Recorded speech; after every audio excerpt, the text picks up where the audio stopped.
Queridos irmãos, queridas irmãs, hoje nós vamos comentar a respeito de um artigo que nós deixamos inclusive aí na descrição, que diz que Monsenhor Viganò está agora dizendo que de fato a sé de Pedro está vacante. Então ele afirma que tem um cardeal, amigo dele, que não quer romper a promessa de segredo que ele faz ali no momento do conclave, mas segundo Monsenhor Viganò, este cardeal estaria afirmando que o conclave de 2013, que elegeu Francisco, foi inválido. Então essa é uma discussão interessante, porque nós estamos vendo de uma outra forma a mesma conclusão que muitos têm chegado a respeito do problema do papado hoje em dia, que vai nos dar o direito de afirmar, com toda a garantia da fé católica, que de fato nós não temos um Papa legítimo e, portanto, a sé de Pedro está vacante. Então, essa palavra sede vacante significa exatamente isso. Que você tem uma sede, você tem um lugar que deve ser preenchido, e quando esse lugar não é preenchido por um verdadeiro Papa, então, nesse caso, a sede fica vacante. Então é interessante que as pessoas costumam usar esse nome de sede vacantista. Mas esse nome é impróprio, como nós já explicamos muitas vezes, porque nós não somos sede vacantista, nós somos católicos. Nós simplesmente chegamos a uma conclusão que neste momento a sede está vacante. Mas não significa que ela vai estar sempre vacante. Então se você diz, não, eu sou sede vacantista, dá uma impressão que você chegou a uma conclusão de uma nova doutrina, que nós podemos viver com a sede vacante. E essa doutrina gera uma sensação de cisma ou de rompimento com a autoridade da igreja. Por isso que tem muitas pessoas que acham que sede vacantismo é uma heresia ou que é uma atitude de cisma. Sendo que não é nem uma coisa nem outra. Todas as vezes que um Papa morre, então nós temos ali uma situação de sede vacante. Até que seja eleito um outro Papa e seja colocado esse Papa na sede. O problema que nós sempre explicamos ali é que não é suficiente eleger uma pessoa e dizer que essa pessoa é Papa. Então, mesmo que essa eleição seja correta, então, no caso aqui, Monsenhor Viganò está afirmando nesse artigo que esse cardeal que participou do conclave de 2013 diz que a eleição não foi correta, que aconteceu alguma coisa ali dentro que torna essa eleição inválida.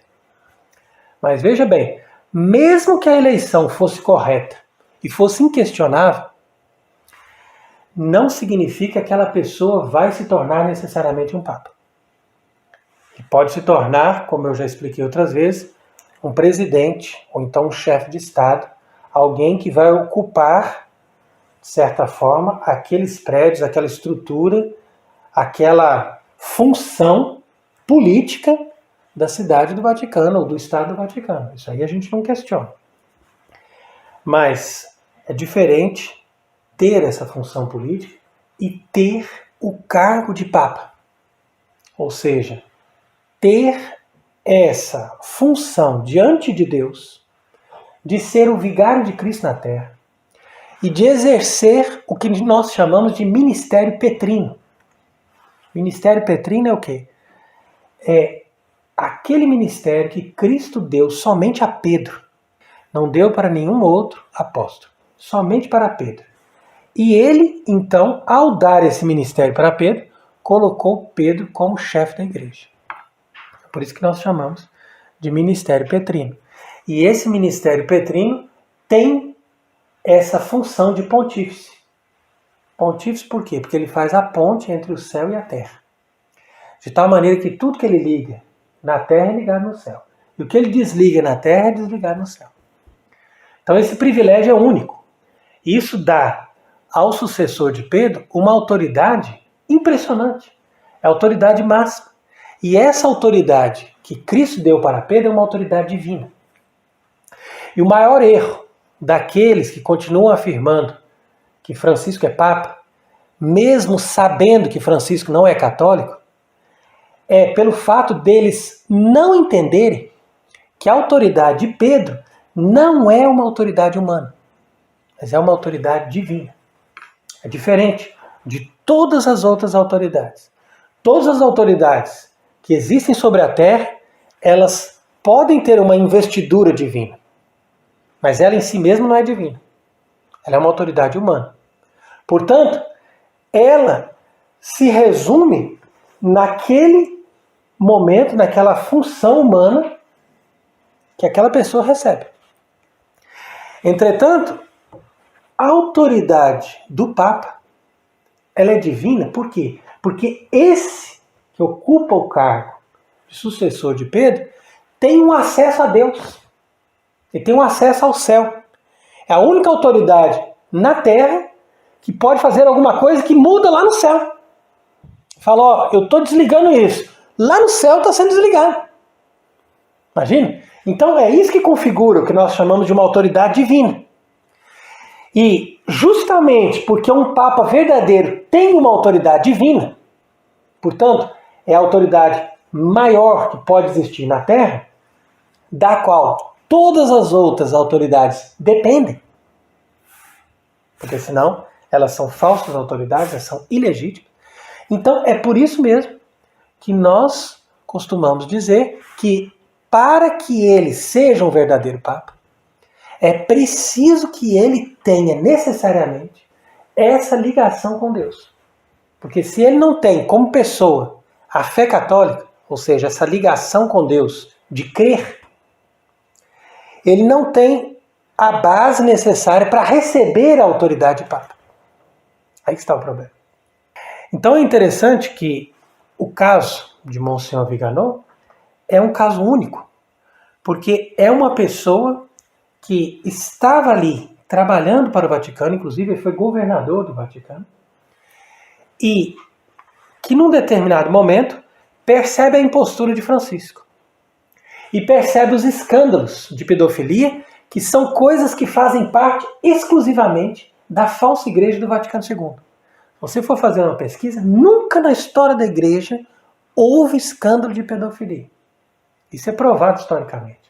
Isso é um tipo de pecado que normalmente a pessoa está unida ao demônio, porque é de uma tal maldade que aquilo ali tem que estar necessariamente mergulhado no fluxo de Satanás.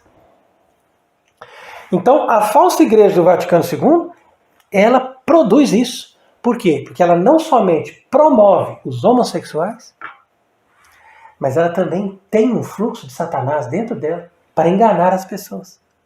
Então é por isso que o resultado é a pedofilia. A pedofilia é como se fosse o fruto claro e manifesto de que essa igreja é falsa. E foi através dessa observação que Monsenhor Viganò decidiu romper com essa falsa igreja e acusar Bergoglio. No início, ele estava simplesmente dizendo, olha, nós vemos que ele não está atuando de forma correta, ele tem esse cargo de Papa, mas ele não faz a função de Papa. Mas hoje, ele já está dizendo, como disse claramente nesse artigo, que ele chegou à conclusão que, de fato, a sede está vacante. Claro, desde a morte de Bento XVI, porque para essas pessoas, acredito que seja o caso dele, não diz claramente, mas para essas pessoas, a maioria dessas pessoas agora, Bento XVI ainda era um verdadeiro Papa. No entanto, uma vez que ele morreu, então a sede ficou vacante porque a eleição que elegeu Bergoglio é uma eleição corrompida, feita na base da chantagem, na base de uma renúncia forçada. Então, de fato, aqueles elementos canônicos que dariam validade a uma eleição não estão presentes na eleição de Francisco. Então, ao contrário de nós acharmos ruim com isso, nós temos que achar bom, porque a conclusão final é o que importa. De fato, para nós hoje, o que nos realmente interessa é unir os verdadeiros católicos sinceros, aquelas pessoas que são honestas, aquelas pessoas que têm uma honestidade intelectual, que têm uma honestidade moral, que querem viver uma vida santa e agradar a Deus, essas pessoas querem saber da verdade. E a verdade que nós estamos transmitindo para essas pessoas é essa, que hoje a igreja não tem um Papa verdadeiro. Agora, num segundo momento, essas pessoas vão conseguir perceber que a impostura começou ali na eleição de João 23. Então isso aí exige um pouco mais de estudo, de entendimento, porque as coisas eram muito mais disfarçadas desde João 23 até Bento XVI. No entanto, com Francisco, tudo fica claro. E eu recebo muitos telefonemas ou e-mails de pessoas, inclusive de padres, que, claro que por enquanto não querem se apresentar, mas que estão procurando entender as coisas. Estão procurando se aprofundar nessa questão e tomar uma atitude, justamente porque são pessoas sinceras. São pessoas que querem servir o verdadeiro Deus.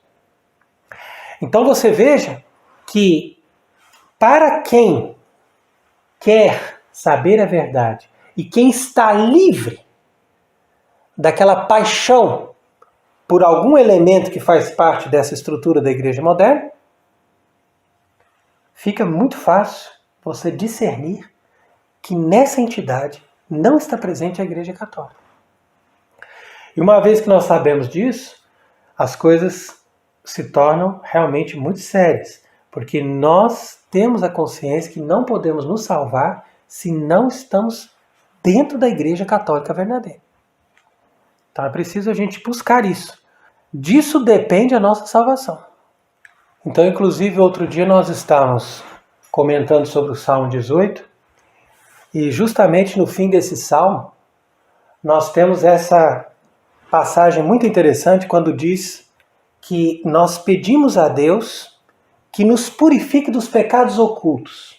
O que são esses pecados ocultos?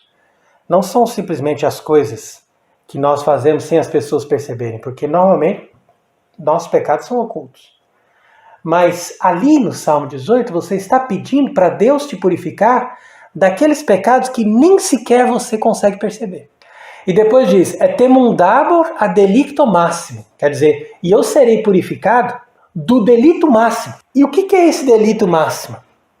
O delito máximo é justamente a pessoa que perde a possibilidade de ter essa ligação com Deus. Ela fica completamente cega. É a pessoa que entra numa seita, é a pessoa que fica enfurnada numa falsa religião até o fim. É o que nós poderíamos chamar de obstinação no erro. Então, essa obstinação no erro, que é um pecado contra o Espírito Santo, é o delito máximo. E por que acontece esse delito máximo? Porque a pessoa guarda pecados que a própria consciência dela não consegue ver. Então é nisso que nós devemos pedir a Deus, essa sinceridade de coração e essa honestidade, para você conseguir enxergar esses pecados que normalmente você não consegue enxergar. Por quê? Porque eles estão encobertos pelas suas paixões, pelos seus apegos, pelas coisas que você guarda ali que você não quer renunciar. Então, quando a pessoa se desliga disso, então ela consegue perceber esses pecados ocultos. E nisso ela fica preservada desse delito máximo, que é esse rompimento com Deus através da obstinação no erro. Que acontece quando uma pessoa morre em estado de pecado grave, justamente porque ela não confessa a verdadeira fé católica. E por que ela não confessa a verdadeira fé católica? Porque ela recusa a verdade. Então isso é muito grave. Por isso que ao mesmo tempo que nós explicamos essas coisas, nós sempre procuramos mostrar para as pessoas que é preciso fazer um esforço para buscar a verdade. Porque a igreja ensina a verdade. Então, como eu dizia, Francisco deixa muito claro que a seita do Vaticano II não é a Igreja Católica. E ao mesmo tempo, ele vai avançando nesse processo de destruição da fé, da moral e da liturgia. Inclusive, depois que ele destruiu os tradicionalistas, através da proibição da missa tridentina, agora para você celebrar a missa tridentina, você tem que ter um pacto muito bem firmado com o Vaticano. Do contrário, você não consegue celebrar a missa tradicional de forma regularizada.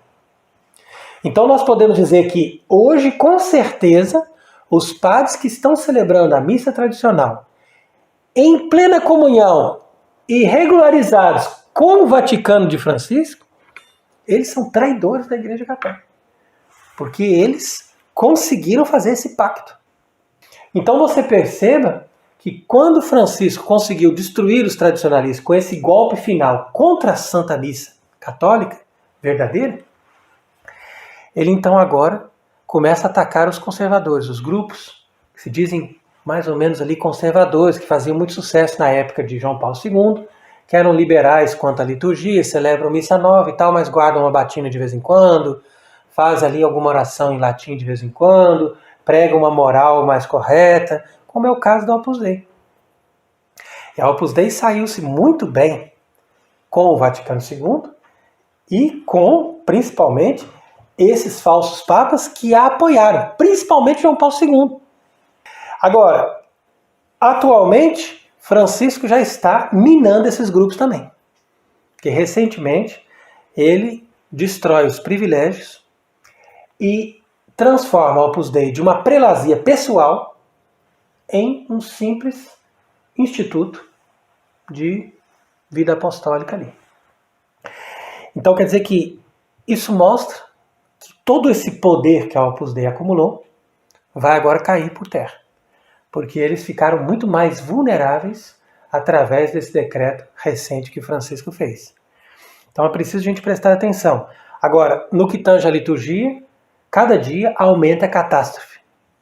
Porque, inclusive, agora eles estão para aprovar no México aquilo que se chama de um rito maia. Quer dizer que eles estão resgatando os valores, segundo eles, da civilização maia e colocando a missa misturada com esses ritos pagãos. Então você veja essas fotos aí, você perceba que isso é uma abominação completa. Veja se isso pode se chamar de missa. Olha as coisas que eles estão fazendo ali, tudo isso com incentivo, com a aprovação de Francisco. Agora, recentemente também, ocorreu ali uma grande confusão na Índia por problemas litúrgicos, quase que teve um cisma, justamente porque eles querem avançar no processo da demolição da liturgia. Então, quando nós consideramos tudo isso, nós exortamos as pessoas a buscar o magistério da igreja. Porque hoje o que está nos salvando é o magistério da igreja. Graças a Deus nós temos acesso aos documentos dos papas, aos textos que foram aprovados pelos concílios e por todas as definições dogmáticas da igreja, que nos dão uma orientação para nós sabermos por onde que nós temos que caminhar enquanto dura essa noite de apostasia e de sede vacante. Então eu sempre procuro mostrar a importância desse documento do Papa Paulo IV, que editou aqui essa Constituição Apostólica, no tempo em que ele viu o perigo do protestantismo invadindo a igreja. Então ali no século XVI ele fez esse documento, que nós podemos ler agora, que explica o problema que nós estamos observando hoje em dia. Então ele diz assim, olha, considerando a gravidade particular dessa situação e seus perigos, a ponto que o mesmo Romano Pontífice, que como vigário de Deus e de nosso Senhor, tem o pleno poder na terra, e a todos julga e não é julgado por ninguém, se fosse encontrado ele desviado da fé, poderia ser acusado. E dado que de onde surge um perigo maior, ali deve ser mais decidida a providência para impedir que os falsos profetas e outros personagens que retenham jurisdições seculares não prendam lamentáveis laços às almas simples e arrastem consigo até a perdição inumeráveis povos confiados ao seu cuidado e ao seu governo nas coisas espirituais ou nas coisas temporais. Então é interessante aqui como o Papa Paulo IV define bem a coisa, porque há muitas pessoas que dizem assim, não, mas você não pode acusar um Papa, ele é um Papa, você não pode se levantar contra um Papa, você é um desobediente, você é um rebelde. Ao contrário, nós estamos acusando uma pessoa que está se manifestando como impostor. Se ele não se manifestasse primeiro como impostor, nós estaríamos ali na plena obediência e no pleno serviço a ele. Mas diz aqui o Papa Paulo IV que o Papa ele tem pleno poder sobre a Terra e que ele não pode ser julgado por ninguém. Veja só como é que ele deixa bem claro isso. No entanto, se ele fosse encontrado desviado da fé, ele poderia ser acusado. E diz mais, é um perigo maior ali onde tem um poder maior, tem uma influência maior. E justamente nós temos que acusá-lo para impedir que falsos profetas e outros personagens que retenham jurisdições seculares prendam laços às almas. Então, de fato, quem entende esse texto interpretando corretamente vai perceber que aqui nós não estamos dizendo que Francisco é Papa. Nós estamos dizendo que tal pessoa que a princípio se apresenta como Papa, uma vez que ele é desviado da fé, ele vai ser acusado. Por quê? Porque esse falso profeta que está ali, ou esse personagem que detém jurisdições seculares, veja bem como é que ele chama o Francisco. Um personagem que detém jurisdições seculares. Por que ele detém jurisdições seculares? Porque ele manda nos funcionários do Vaticano. Ele tem um poder sobre aquele Estado, sobre aquele governo, sobre aquelas pessoas, percebe? Então ele tem uma jurisdição secular. Mas ele não tem nenhum poder eclesiástico. E, portanto, um católico não deve nenhuma obediência a ele. Por quê? Porque ele está desviado da fé. Se ele está desviado da fé, ele é um falso profeta. E, portanto, só tem jurisdição secular. Está completamente fora da igreja. E diz mais ainda, que não aconteça algum dia que vejamos no lugar santo a abominação da desolação predita pelo profeta Daniel. E é isso que nós estamos vendo. A abominação da desolação predita pelo profeta Daniel significa a entrada de todos os demônios no lugar santo. E a porta foi aberta por quem? Pelos falsos profetas, pelos falsos papas que ocuparam aquele lugar que pertenceria ao verdadeiro Papa desde o tempo de João 23. Então, a partir dali, entrou a abominação da desolação, ou seja, a comunhão com todas as falsas religiões, inclusive com o paganismo. Nós não sejamos cães mudos nem mercenários, ou seja, pessoas que estão preocupadas com dinheiro e que ficam em silêncio ao invés de denunciar. Isso também é grave. Por isso que eu estou acusando também não só o Francisco, mas todos esses bispos, todos esses padres que sabem do problema e que têm medo de acusar porque não querem perder dinheiro. Infelizmente esse é o problema. Se não fosse a questão financeira, o problema da igreja já estava resolvido. Por quê? Porque tem muita gente que entende o mínimo da religião e sabe que aquilo ali não é o catolicismo. Mas a pessoa se cala. E se cala por quê? Porque não quer perder o dinheirinho entrando na conta todo mês. Percebe como é grave?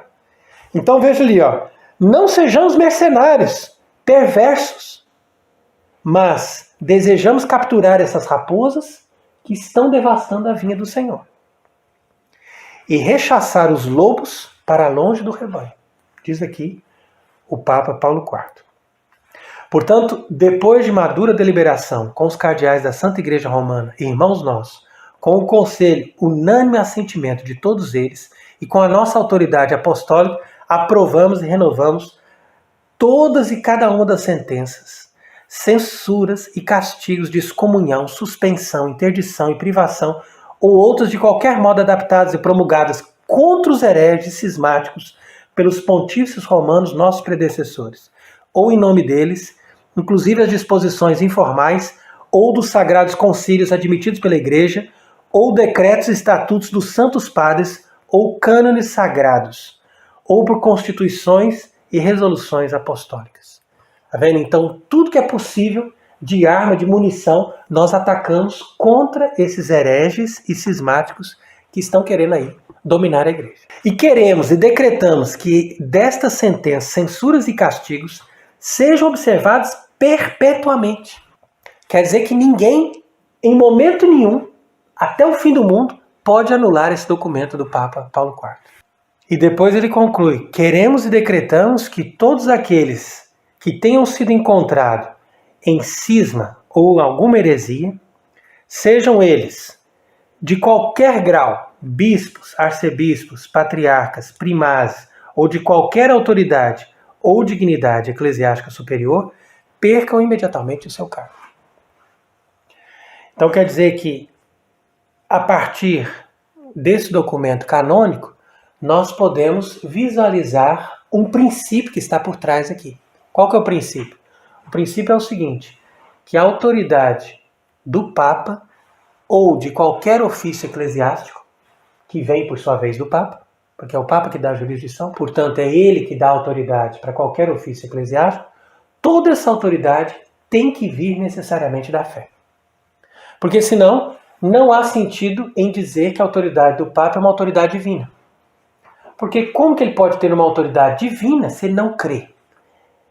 Na medida em que nós entendemos pelas Escrituras que sem a fé é impossível agradar a Deus. Então ele tem autoridade divina, mas ele não agrada a Deus? Ele não tem a fé? Isso é impossível, não tem lógica. Então, o princípio que está por trás desse documento canônico é esse, que sem a fé é impossível que ele seja Papa. Por quê? Porque sendo Papa ele tem uma autoridade divina. E tendo essa autoridade divina, ele vai dar autoridade a todas as outras autoridades sobre a Terra. Então aqui está o princípio fundamental. E é por isso que nós estamos sempre explicando que o problema do nosso tempo é um problema de autoridade.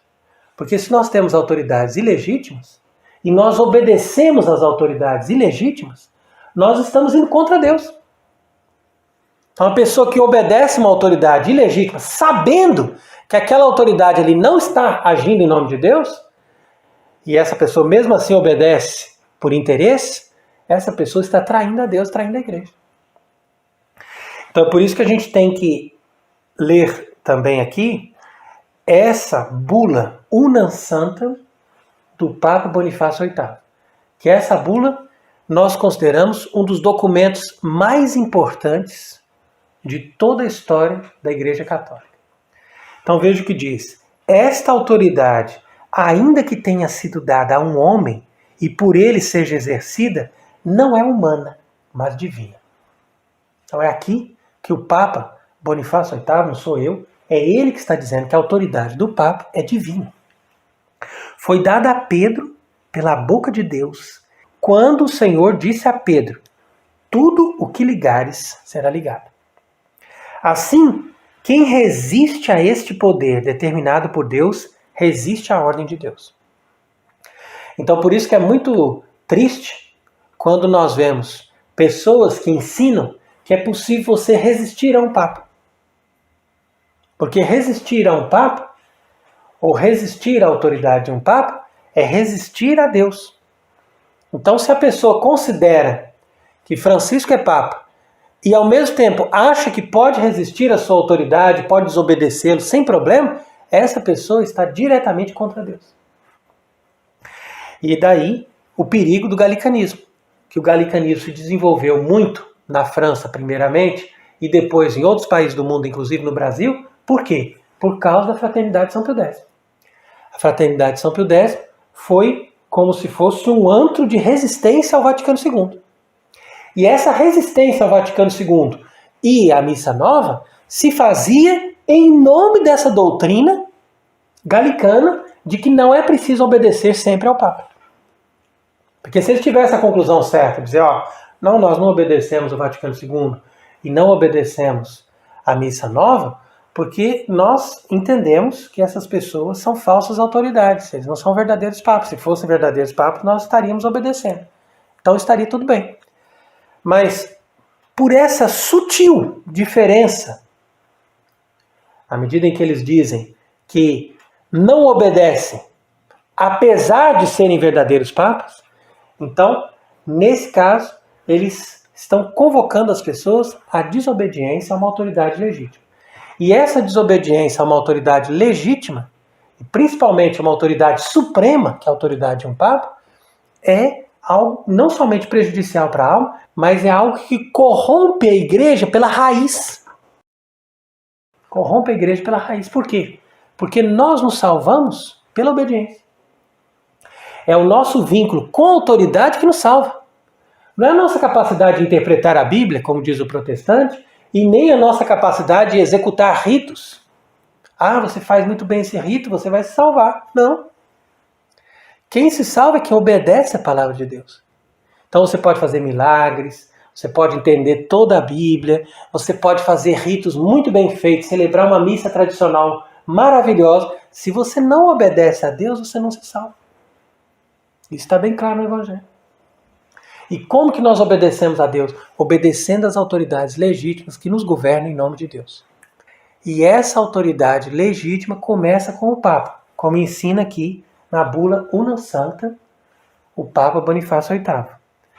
Por isso que ele continua dizendo, a menos que esteja imaginando dois princípios, como fez Manes, opinião que julgamos falsa e herética, já que conforme Moisés, não é nos princípios, mas no princípio que Deus criou o céu e a terra.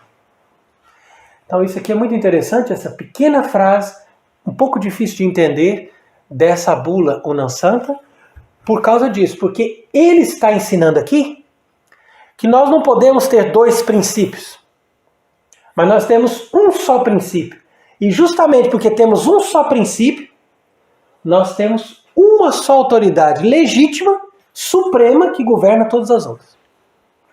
Portanto, ninguém pode ter a mesma autoridade do Papa e dizer, eu não preciso do Papa porque eu tenho uma autoridade tão alta quanto a dele. Não pode, porque só existe um princípio, portanto, uma só autoridade que vem de Deus como autoridade suprema para governar todas as outras.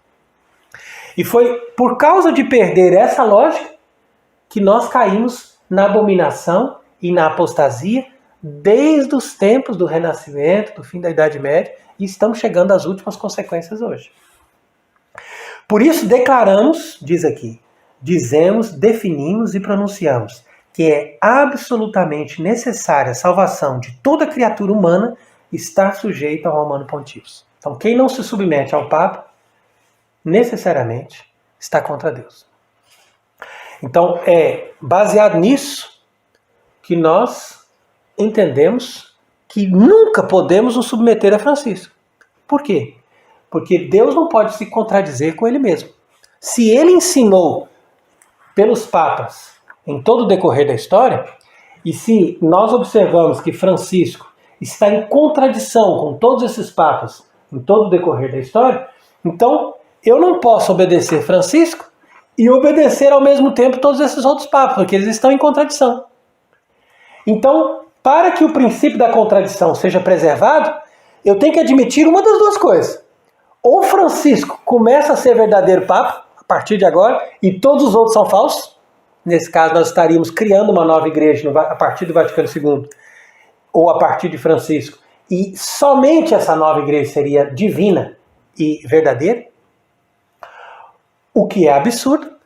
Ou então nós temos que admitir com certeza absoluta que a Igreja Católica verdadeira é aquela que veio desde Pedro até Pio XII e que a partir de João 23, com o seu falso concílio, e Paulo VI com a sua falsa missa, e João Paulo II com a sua falsa renovação carismática, e Bento XVI com o seu falso ecumenismo com os tradicionalistas, todos esses, juntamente com Francisco, com todo o seu falso discurso que adere ao paganismo e ao satanismo, todos esses estariam necessariamente fora da igreja, portanto, nós não podemos lhes obedecer.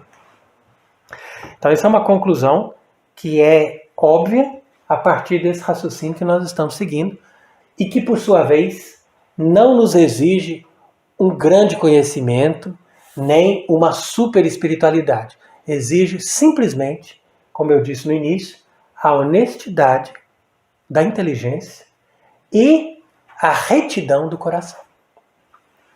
Então é por isso que nós parabenizamos Monsenhor Viganò e todas essas pessoas que estão chegando a uma conclusão clara a respeito do problema da igreja, e é por isso também que nós promovemos a eleição de um verdadeiro Papa conforme os critérios corretos, sérios e bem observados que a igreja nos dá para solucionar o problema diante desse caso.